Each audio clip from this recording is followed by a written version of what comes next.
So let's take a look back 20 years ago. What was the nightmare for any organization 20 years ago? We would basically say it's a network worm or a virus. We've come a long way since these days. At the end point, we've actually invested in firewalls and antivirus, and we've kind of hardened OSs. It's been a very, very long time since we've actually heard of a virus.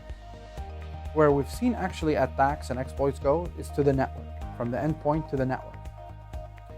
And we've seen exploits and attacks move from the network to the application layer.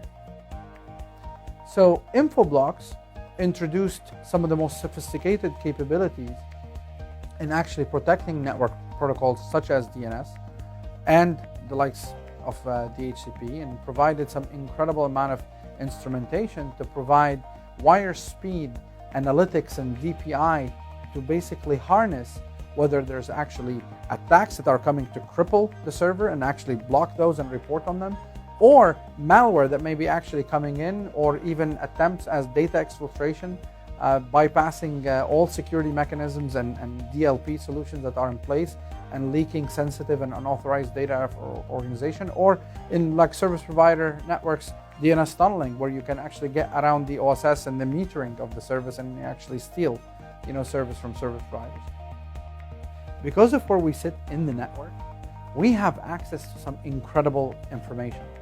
And a lot of the data that we have, we can actually provide an incredible intelligence to correlate infections and attacks with devices and people and users, regardless of their location and part of the network that they're actually sitting on. The days where we buy security in a piecemeal approach are over. Security today has to be comprehensive. It has to be pervasive. And for that, Infoblox is needed to provide the ecosystem integration and provide organizations one-stop shop of all the visibility and control that they really need. Given what we do and all the next generation capabilities that we have, we are a mandatory part of the security architecture, but what's really incredible is that we are a complementary part.